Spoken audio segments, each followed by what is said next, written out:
Good day, Minecraftians. Purple Mentat here, bringing you episode 8 of my Season 2 Agrarian Skies Let's Play.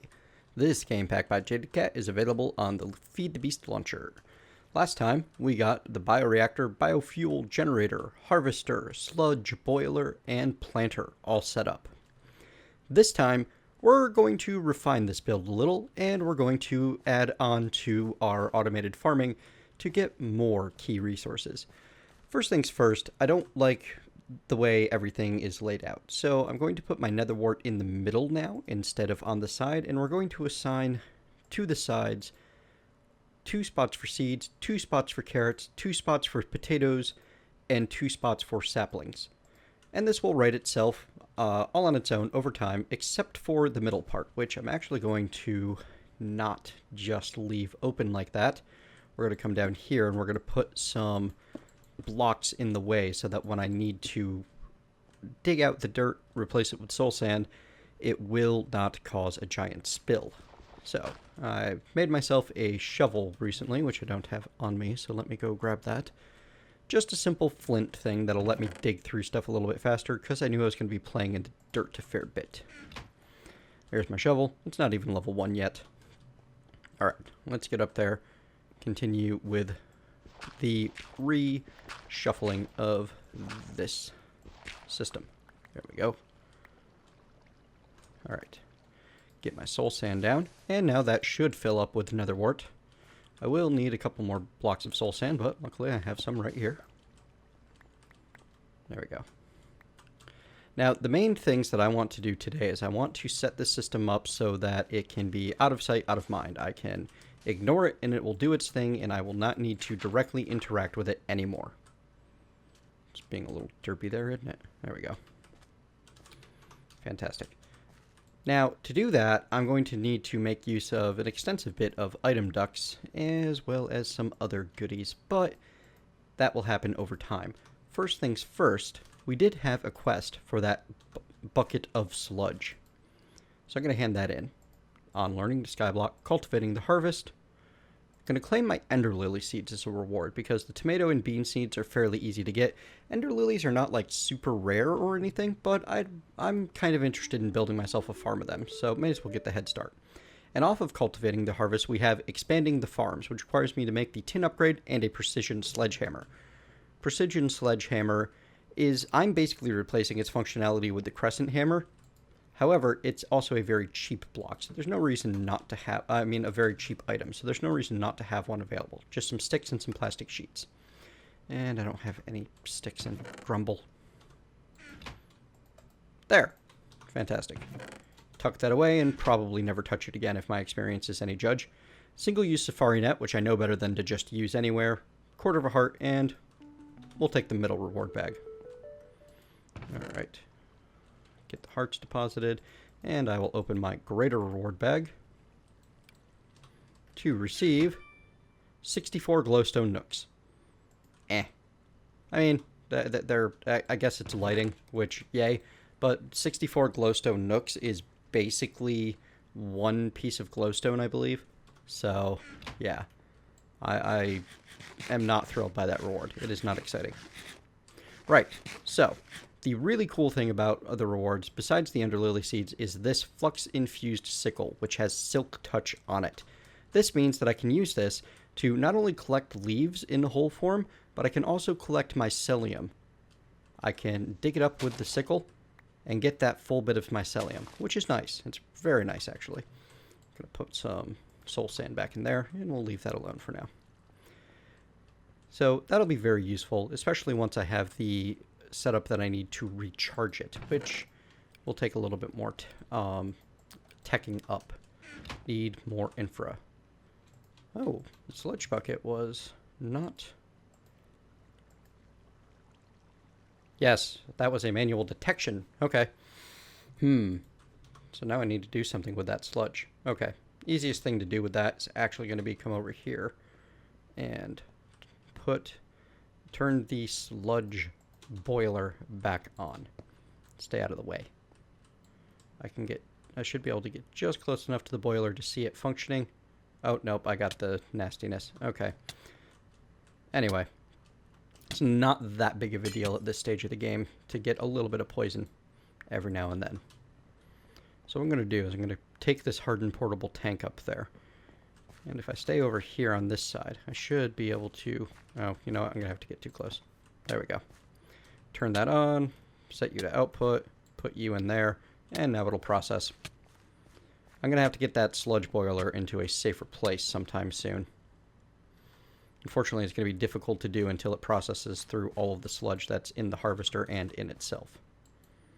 Actually, that was quick. Okay, good. So now I'm going to just scoop it up and not have to deal with that anymore.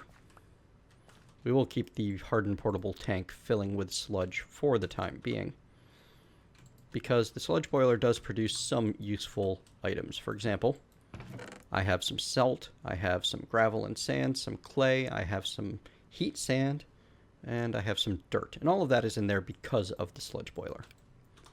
Now, the annoying thing with this whole setup right now is everything is getting outputted out the back of the harvester into that chest. I need to set things up so that they flow from the harvester past both the planter and the bioreactor so that those can get filled up, and then into some form of storage system, which is, I'm going to use barrels because I like barrels. Hang on. There. Okay. And the way that I'm going to have to do that with the way everything's set up is probably going to be a little bit extra complicated. But that's okay. We like extra complicated here, don't we? So I'm going to cut off for a bit, go gather everything that I need to start snaking the pipes around, and I will return briefly. All right, let's get this going. I have these 8 chests set up with the configured locked to netherwort, potatoes, carrots, wheat, seeds, apples, oak logs, and saplings. All of the things that should come out of this farm. Now, I've got some item ducts that are going to be run into all of these. Bump. And one going into the bioreactor. Now, in the bioreactor, I'm going to install a pneumatic servo so that I can right-click it and whitelist the carrots, the netherwort, the potato, and the seeds, which I don't have any extras of at the moment, as well as saplings. And then, on this item duct, I'm going to do the exact same. Into this area, only potatoes, netherwort, carrots, and saplings are allowed to travel. Fantastic. That's basically what I need to do to make sure that this will function the way I want it to. Now, the last bit of this is going to be getting an output. So right here, this duct I'm going to set into dense mode. Actually, just that one right there. And I'm going to use, actually I need another chest, don't I? Could use that one.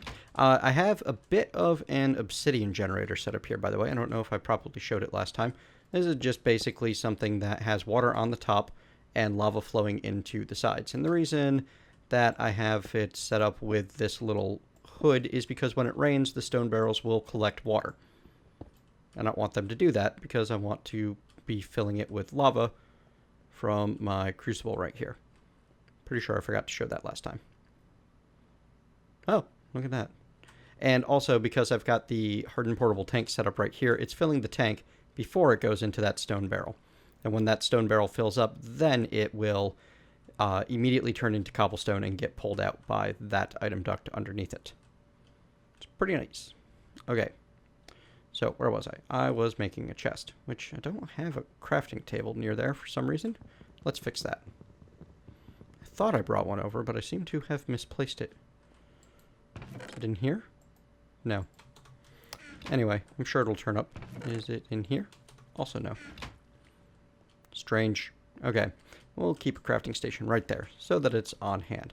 Now, I'm going to use some bone meal bags, which are crafted with 9 bone meal each, to grow a whole bunch of wheat very quickly.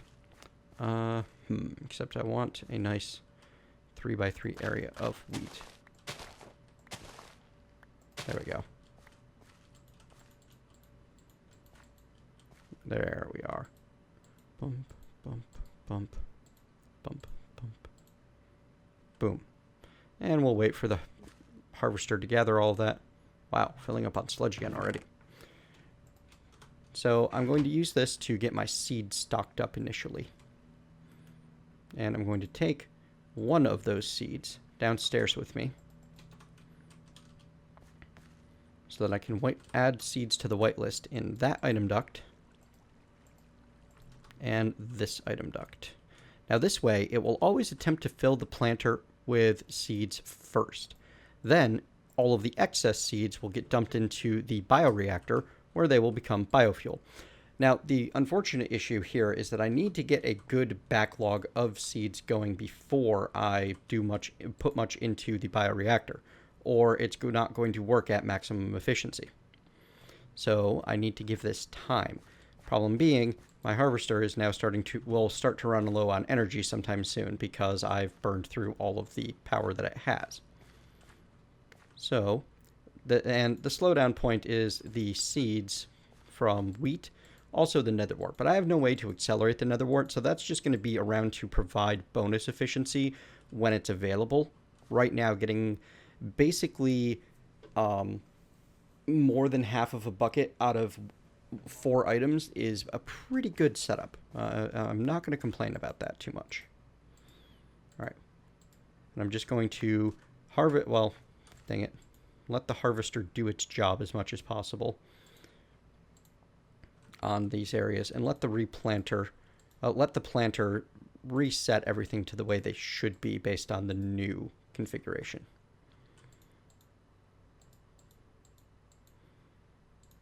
And yeah, I'm burning through a ton of bone meal doing this. And there's definitely a lot of waste happening. And there's a whole lot of me not caring because I have the resources. I don't have to care about wasting some bone meal because I'm producing a ton of bones. There. Carrots, potatoes, saplings.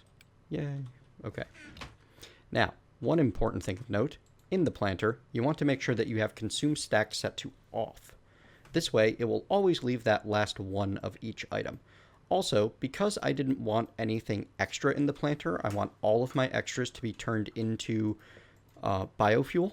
I have set it up so that there is only one space for each kind of item.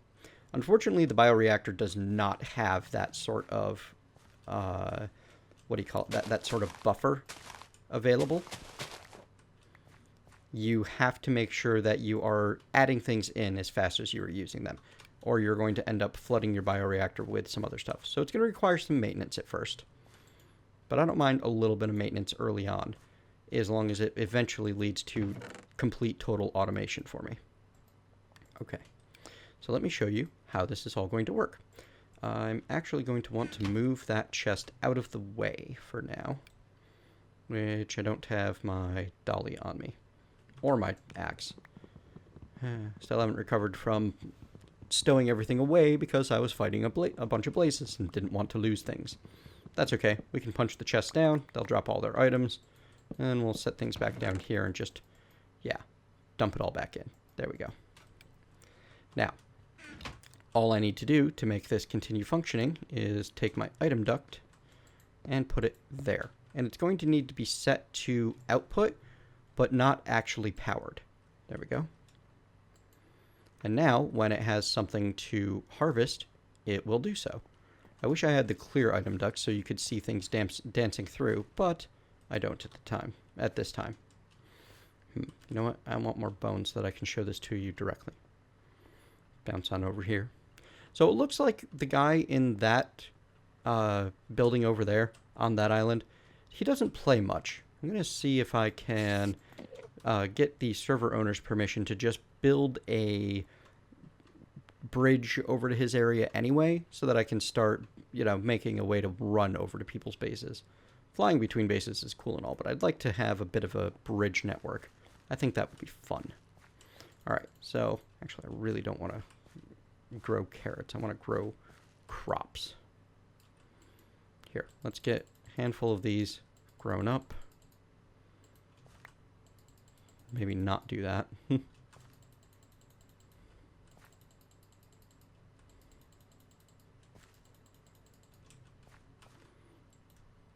Now, if we pay attention to the planter, we should see seeds end up in the planter from it harvesting these.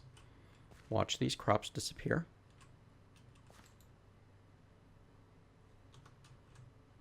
Boom, boom. Planter has 29 seeds in it at the moment. It will replant those two to go down to 27 in a moment once it cycles through to that area. There they go. And now it's back up to 32 from the seeds that were traveling through the item duct. And if I come over here to the chest front here, we can see that I have 10 wheat. So it is now functional. Fantastic. Now, unfortunately, wheat cannot be used in the bioreactor. Only seeds, saplings, that sort of thing. Grab what I can out of here. Make sure things are filled up top. The major issue is going to be the amount of carrots that I have. You wouldn't think that would be an issue, but in this case it actually is. I have way too many carrots and not nearly enough of everything else. So carrots and potatoes I have an overabundance of at the moment. Nothing else is really super abundant. So, even those two, I bet that I could fill the buffer with what I have in there. All I need to do is turn it on, but do I dare yet? Anyway, let's finish cleaning this inventory out. Oh, never mind, it's already finished. So yeah, I believe that is a fairly functioning system. All I need to do is turn the lever off on the bioreactor, and I'll be supplying power back to the system. All of these hardened conduits are still charged up, and I still have like 10,000 RF in here because I still have another 4 millibuckets of biofuel, which provide, you know, a tiny little bit of power each, but enough to keep this system running for quite a while, honestly, while I build up a backlog. So that's that. I have automated farming going on and automated sorting of the goodies from that farm. And the chest, speaking of, goes right there. This way, in case there is any spillage or anything that I've forgotten, it'll end up over here. There we go. One sky farm. Now, next, I'm going to prepare for another harvester, actually. And to do that, I'm going to want to build down. And there's an easy way to do building down that I was taught recently. If I take a bucket of lava over here, and you know what, we'll stick it right, that was the water. We'll stick the lava right there, and it'll start generating a stream going downward. Moves fairly slowly, so I want to give that a good long time to propagate. Actually, you know what, I'm going to let that go all the way to the void. I'll be right back. So I discovered, and some of you probably saw it and told me about it before I even had a chance to get to this point in the video, a serious flaw in my system. Namely, that things were trying to go into the barrels before they were getting to the bioreactor. Or biofuel generator? Bioreactor. Okay, yeah. So that's a really easy fix, though. All I need to do is change around the piping such that the items will flow past the bioreactor before they can even get to the barrels. Now, the problem is this section right here. Well, there's an answer to that problem. Specifically, forge multi-block. These thermal expansion, item ducts, and fluid ducts, and conduits are all designed with forge multi-block in mind. Now, to get forge multi-block working for me, I need to go grab myself some flint. Just the one bit. And I've got some stone on me already, so I'll be all set with that. Okay. So, I want myself 2 stone tool rods. I believe 2. And I want... Well, hang on. Let me look up the saw. Stone saw. I actually need 1 more stone tool rod. That's no problem, though. So, stone tool rods, sticks, and flint get me a saw.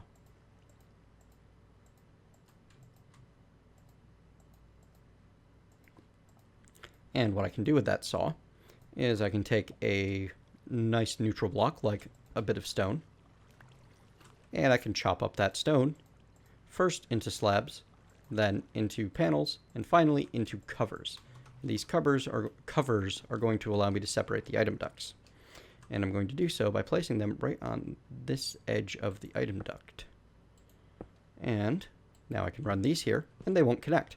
So all of the items will have to go through here, past there, and into there.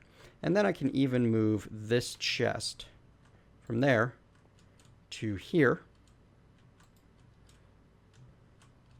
Put down another item duct, and throw down another cover. So that now this is really the dense mode chest. Nothing can possibly go into it before everything else goes where it belongs.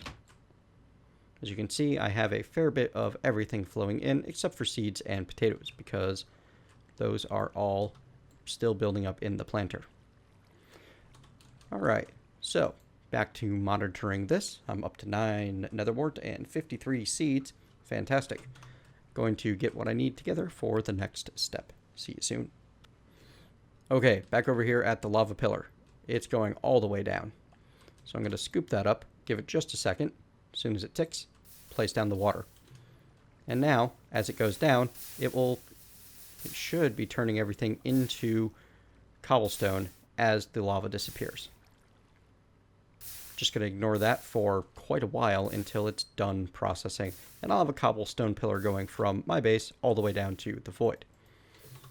And the reason I wanted the ability to build down like that is because I'm planning on using... Oh, where did it go? Is it still in here? My bloodwood sapling, or my blood sapling, to create bloodwood trees.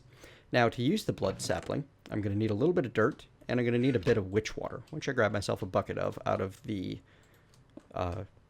barrel over there that's producing me witch water, and then realized, well, I needed that bucket empty to do the whole thing with this.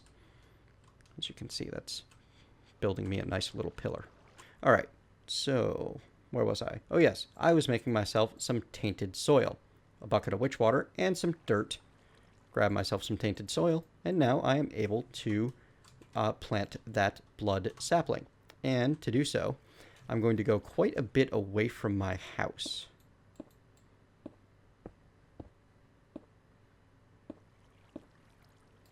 Right out here, and then we'll go 10 more this way.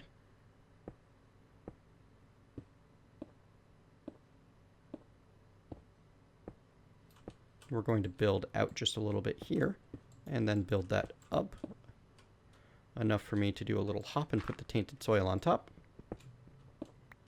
We're going to gather some of this cobble back, and I'm going to plant that blood sapling right there. And I'm going to make sure that I am far enough away from it that when it grows, it will not destroy what I'm standing on, because that would be a shame. Now I'm going to bone meal that sapling, speed it along. There we go. And now I know exactly how it's going to grow. Fantastic. So, I'm going to leave that alone for the moment, and you'll see in not too long exactly why I wanted a blood sapling, and why I wanted to get it growing. I'm going to be building myself a bloodwood tree farm. Yes, that's what I'm trying to say. Words. Sometimes they are hard. So,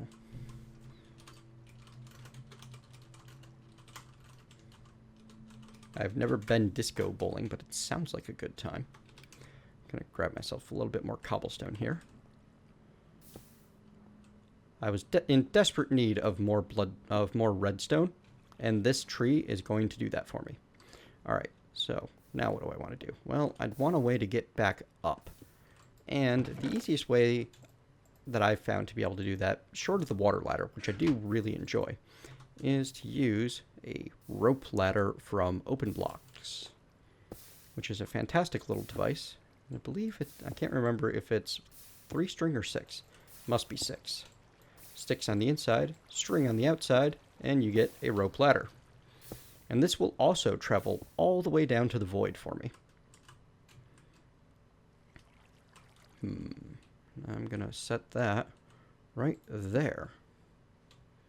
Now, I wanted the cobblestone pillar as well as the rope ladder so that I'd have both in place, and I wouldn't be relying entirely on the rope ladder or entirely on the pillar. I'm going to mine this cobblestone pillar down until I'm somewhere near the bottom of the bloodwood tree. And this will be the only time that I need to do this. That should be good. Build myself a little platform right here.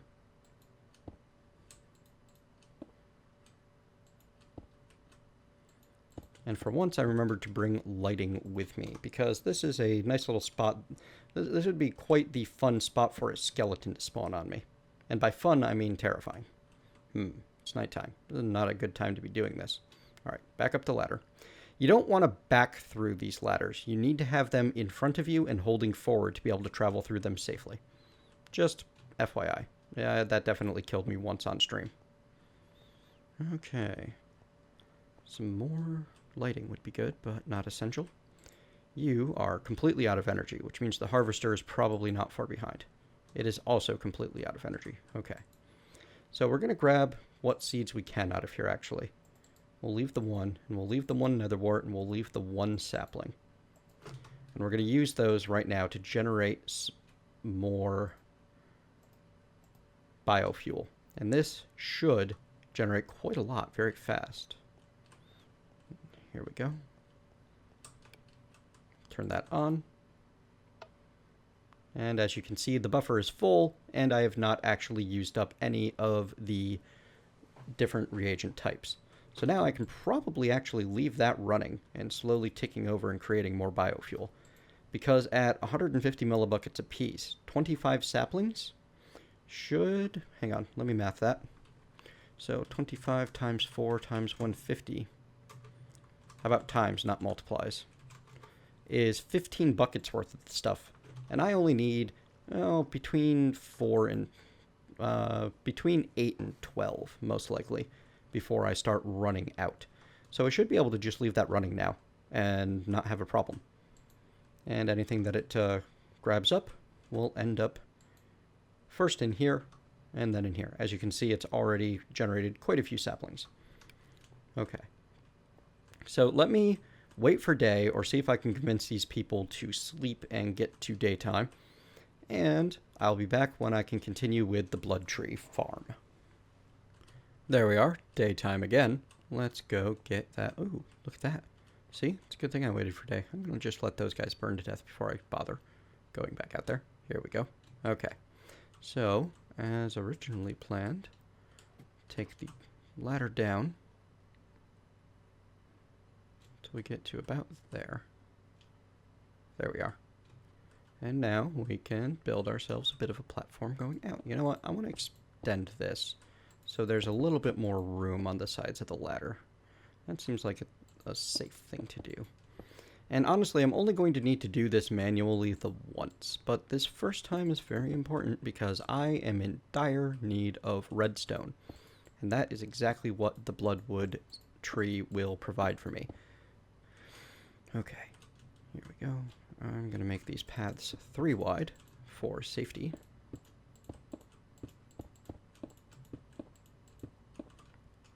Alright, so it grows to the south and the east of where it is currently placed. I don't know if that is a universal truth, but it is true for right now in my situation on the block that I am placing it on. And that is really all that I need to worry too much about at the moment.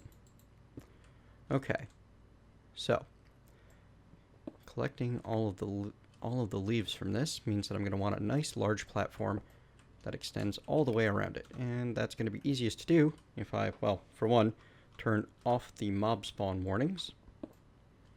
And for 2, head back up here and get my builder's wand. Rope ladders are kind of scary. However, you're much less likely to drown on a rope ladder than you are on a waterfall. Okay. Doing well so far. No sudden instant death from falling into the void. I consider this a win. Oh, used up all of my... I was wrong. I had the wrong idea entirely. Okay, so we're going to turn that off, and we're going to give it some time. Hang on. I can at least put some carrots back into it. Yeah. Luckily, there's plenty of biofuel that will last it for a very long time. This guy's buffer is full. This guy's buffer is at a couple of buckets. I'm not going to run out of power anytime soon. Those 6 buckets of biofuel will last me for a very, very long time. more than long enough to get more stuff built up. Alright. Here we go. Yeah, this is a lot safer feeling coming down to the platform. Yeah, that was pretty nice, actually. Okay, so we're going to extend this. Builder's Wand is fantastic because it will place a block along the same side of all of the same type of blocks. Alright, I want to go a couple more in this direction until I'm definitely out under open sky, away from that. And I'm going to want to take it probably 2 more this way. Builder's Wand does have a limitation of only being able to place 9 blocks at a time, but that's not a giant limitation, so I'm pretty happy with it. Gonna take this whole thing all the way over. Just a little bit more. Got a nice big cobble platform going underneath this Bloodwood tree. And I'm already expanding my platform in new and interesting ways compared to Season 1. Oh, I ran out of cobblestone. That's okay. I can gather some of this now. The part's over here. Huh. Not getting very lucky with my scythe. At least I got some replacement blood saplings. Hang on. I'm going to get myself some crooks to use on this thing. I'll be right back with more cobblestone and some crooks to use on the leaves. There we are, platform complete, and I also just learned the hard way that I can actually drop from up there to this platform without dying, which is a positive. I'm going to use some bone crooks because they have 406 durability each, which is good for 203 leaf breaks each. Also, I believe I'm producing more bones than I am sticks these days. Okay, as you can see, I'm getting a ton of saplings, and there's the first bit of redstone. Fantastic. Redstone from these has about the same drop rate as apples, so it's not going to go extremely fast. But I've got some ideas to supercharge the production, as you can see, each one of these trees has a lot of leaves on them. Alright. So I'm going to finish cleaning this all out manually. The wood itself is kind of ridiculously hard. If I remember right, I don't actually have the tools available to... Let me go up here to get my hatchet. I don't think that my flint hatchet is going to be able to mine this tree at all. However, my steel or that lumber axe is actually... Yeah, it's steel. That steel lumber axe should be able to manage it. Too much junk in the inventory as usual. That's okay. Grab my steel lumber axe and my flint hatchet just to test both. So if I run back over to the tree. Whee! Grab some random building material to just kind of... Well, actually, here we go. So, as you can see, I'm whacking at this with a flint hatchet. It's not doing much. Not really going anywhere. If I take the steel lumber axe to it, it's at least going somewhere, but it's pretty darn slow. I'm hoping it will harvest a good area. Yeah, that got the whole tree. So, lumber axe does its thing once again, harvest the entire tree in one go, which is rather nice considering how hard it is to break through these blocks. Oops, I did miss some of it though. Hang on. I think I'm going to be limited to the 3x3 thing now. Boom. Nope, okay, good. Lumber axe, unfortunately, does take a very long time to level up, but I'm at least getting close. Okay, so yeah, I'm going to finish taking out these leaves as best I can, letting the rest decay, and I shall return once I have the redstone I need to chase after the next step of this whole build. See you soon. Actually, checking the clock, it looks like we are out of time for this episode. So, you've seen me refine the farm and build this Bloodwood tree manual farm. Next time, I'm going to automate the Bloodwood tree farm. Between this time and next, I'm going to let my sifter do an awful lot of gravel and get myself some more gems, because I want more autonomous activators, as well as just the ability to have a whole bunch of metals available. So I'll do some resource processing off screen. Maybe I'll throw it up on a live stream, maybe I won't. Either way, thank you very much for joining me, and I hope you have enjoyed this look at Bloodwood and automated farming. And I will see you next time.